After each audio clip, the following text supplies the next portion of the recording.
Bienvenue sur notre chaîne. En 1605, vivait une veuve nommée Margaret. Alchimiste de talent, elle créait des remèdes pour les malades et s'adonnait à l'occultisme. Son fils Marc était un jeune homme poli et doux, qui aidait souvent sa mère partout où il le pouvait. Un soir, Margaret et son fils étaient chez un marchand local pour acheter des légumes à cuisiner lorsqu'un homme offrit une délicieuse pomme à Marc, car il avait entendu dire que le garçon avait faim et était impatient de manger. Margaret vit un homme donner une pomme à son fils et se précipita pour la prendre des mains de Marc, lui disant de ne jamais accepter de cadeaux d'inconnus. Se retournant, Margaret aperçut le beau marchand, et leurs regards se croisant, ils tombèrent instantanément amoureux. Des mois plus tard, ils décidèrent de se fiancer. Son fils approuva le mariage, car l'homme que sa mère rencontra était un homme honorable et respecté. Un soir de mi-octobre, le jeune couple et son fils partirent en promenade dans les bois. À ce moment-là, de retour chez Margaret, un intrus avait réussi à s'introduire et à dérober tous les objets de valeur.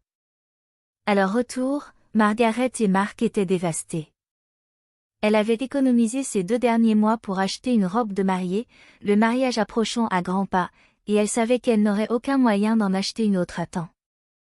Attristée et s'accrochant à son futur mari, il calma Margaret et l'invita, elle et son fils, à rester chez lui un moment, car il n'était pas prudent de rentrer chez eux. Marc, choqué et en colère, parcourut les décombres et dit à sa mère d'aller avec son futur beau-père, où il prendra quelques affaires et travaillera tard à la taverne du coin pour gagner de l'argent. Sa mère insista pour qu'il se repose, mais Marc refusa. Voyant son fils très bouleversé, elle lui laissa un peu de répit et lui ordonna de ne pas sortir trop tard. En entrant dans leur maison cambriolée, il remarqua un livre en peau de serpent. C'était un livre de sa mère, un livre qu'elle lui avait interdit de lire. Manquant de concentration, il prit le livre et commença à le lire. Comment contrôler et commander le diable? Parcourant les pages, Marc suivit rapidement les instructions tout en se parlant à lui-même. Je peux commander au diable de confectionner la plus belle robe du monde pour ma mère, et ce sera fait. Il rassembla tous les éléments nécessaires et les plaça comme indiqué. Arrivé à la dernière page, il vit une dernière phrase partiellement illisible. Qu'est-ce que c'est? De l'encre noire tache la page. Il est impossible de déchiffrer certains mots. Mais attendez, ça continue. Où le sort sera rompu et le diable libéré. Mais quoi qu'il arrive, je serai plus malin que la bête. Le rituel d'invocation commença, les mots magiques furent prononcés et les bougies allumées, mais rien ne se passa.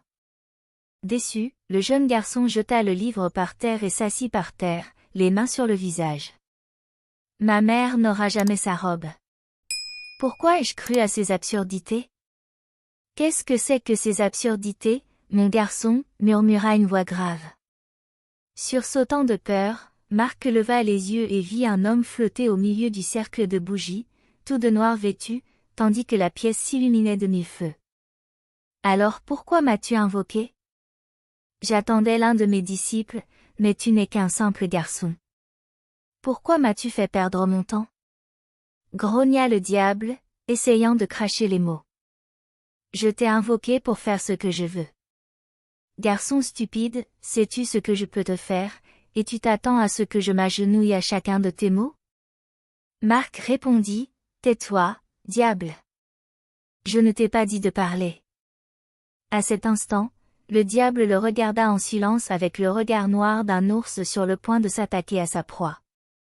Maintenant, voici ce que je te demande, bête. Ma mère a besoin d'une nouvelle robe, car son mariage a lieu la semaine prochaine, et nous n'avons pas assez d'argent pour en acheter une autre pour le moment. C'est là que tu entres en jeu. Le diable, avec un sourire malicieux, resta là, silencieux, tandis que Marc s'approchait de lui. Frustré, il dit, « Pourquoi es-tu silencieux? Donne-moi la réponse que je te demande maintenant. Tu m'as dit de me taire, garçon stupide, car je dois obéir aux ordres, même d'un imbécile comme toi. Mais puisque tu demandes une réponse à ta question, tu veux que je fasse une robe pour ta mère, n'est-ce pas? Ou préfères-tu rendre les choses un peu plus personnelles? Tu vois, je peux te donner une aiguille et du fil d'or qui te donneront d'immenses compétences. Elle transformera de simples chiffons en satin fin. Rois et reines viendront te demander de confectionner leurs manteaux et leurs robes, tout en te donnant de grandes quantités d'or. Ta renommée atteindra les 4 coins du monde, et tu seras finalement placé sur un trône bien à toi, où tu ne vivras plus dans la pauvreté. Et tu pourras rendre ta mère fière lorsqu'elle marchera vers l'autel, fière de dire que cette belle robe a été confectionnée par mon fils. Rempli d'illusions de richesse et de gloire, Marc secoua la tête et répondit, « Mais où est le piège? Rien ne se donne gratuitement. Tu n'as pas le droit de parler. Écoute, je vais rendre la vie très facile à une âme vierge comme toi si tu m'ordonnes de confectionner une robe pour ta mère. Tu n'as aucun contrôle sur la malédiction que j'allais infliger à la robe, mais je n'ai rien à dire sur l'aiguille et le fil d'or, car je ne les ai pas créés. » Tendant l'aiguille et le fil, il dit à Marc de choisir, risquer d'offrir à sa mère une robe maudite qui pourrait la damner, ou accepter le cadeau, sans condition. Tendant la main, il dit, alors, pas de malédiction ni de sortilège sur ce cadeau? Non. Le diable dit, avec un sourire sinistre qui s'agrandissait de plus en plus, tandis que la main de Marc se rapprochait. Tu disparaîtras loin de moi et de ma mère après ça, et c'est un ordre, compris? Demanda Marc d'une voix forte. Oui, oui, oui. Le diable siffla. Alors que Marc saisissait l'aiguille et le fil d'or, il les regarda et demanda au diable, « Que dois-je faire maintenant ?» Levant les yeux, il vit le diable le fixer en silence. Ses yeux, aussi grands que la pleine lune, commencèrent à devenir noirs comme du charbon, son visage fondant, révélant une bête horrible aux crocs acérés et aux cornes aussi longues qu'un bélier adulte. Se penchant en avant, le diable murmura à l'oreille de Marc, « Tu en as assez fait. Maintenant, ta mère portera une belle robe faite à partir de sa propre progéniture. » Avant que Marc ne puisse répondre, le diable se jeta sur le pauvre garçon comme un lion affamé sur une gazelle. Il piétina Marc sur le sol en pierre, éclata de rire, repoussa la bête et trébucha pour se relever en s'appuyant sur une étagère. La bête surgit derrière lui, l'étouffant et le souleva du sol. Avant de perdre connaissance, il vit le visage de sa mère sur le diable, et elle murmura, « Ne t'ai-je pas dit de ne pas accepter de cadeaux d'étrangers, Marc ?» Alors que la bouche de ce qui était le visage de sa mère grandissait et s'abaissait près du sol, il entendit un grognement impie, et les cris de Marc résonnèrent dans tout le village. Histoire suivante. Le manoir irlandais, d'après les histoires d'Alex Wright. Ce que je vais vous raconter me fait peur. J'essaie de le refouler dans ma tête, pour ne pas m'en souvenir, mais ça n'y arrive jamais. C'était en juillet 2017, lorsque mon ami, que j'appellerai Dan, et moi avons décidé d'aller dans l'un des parcs forestiers d'Irlande.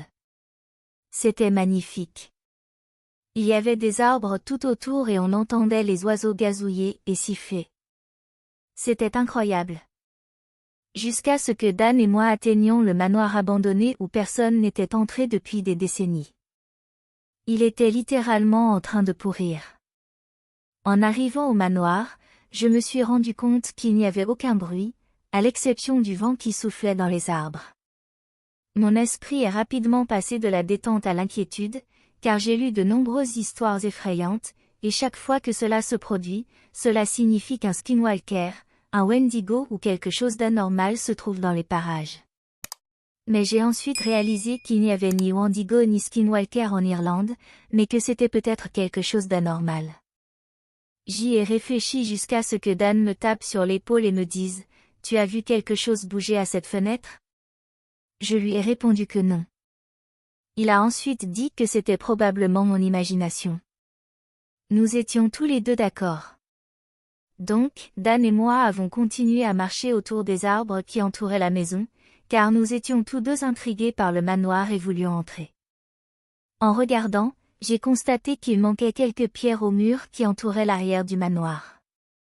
Donc, Dan et moi avons commencé à retirer d'autres pierres jusqu'à ce que lui et moi puissions passer.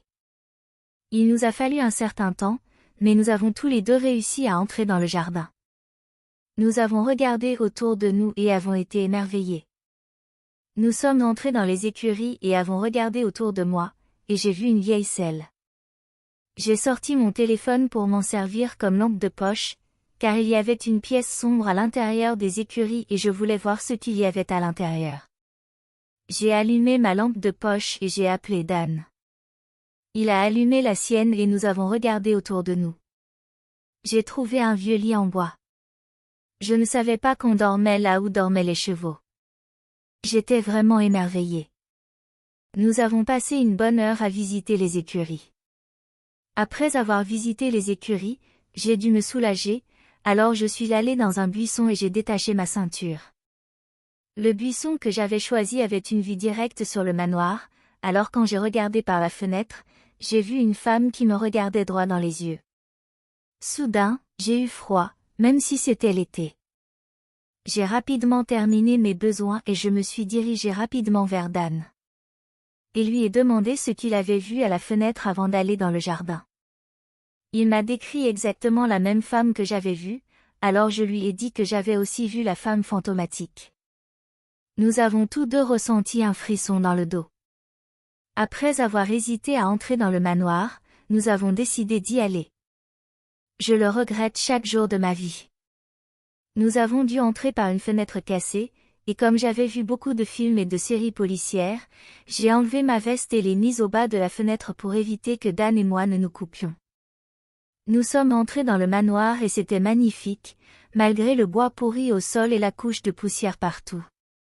Dans l'ensemble, l'architecture de la maison était exquise. Dan a suggéré nerveusement que nous allions trouver la pièce où nous avions vu la femme. J'ai accepté. Chaque fois que je me souviens d'avoir accepté, je m'en veux. Nous avons monté les escaliers pourris, Dieu merci, ils ne se sont pas cassés pendant que nous les montions. Nous avons fouillé de nombreuses pièces. Nous avons trouvé des choses comme de vieux vêtements brûlés, des tableaux brisés et même des graffitis. Mais nous étions plus concentrés sur la recherche de la pièce où se trouvait la femme. Nous l'avons trouvée. Nous étions excités, mais effrayés que la femme réapparaisse devant ou derrière nous.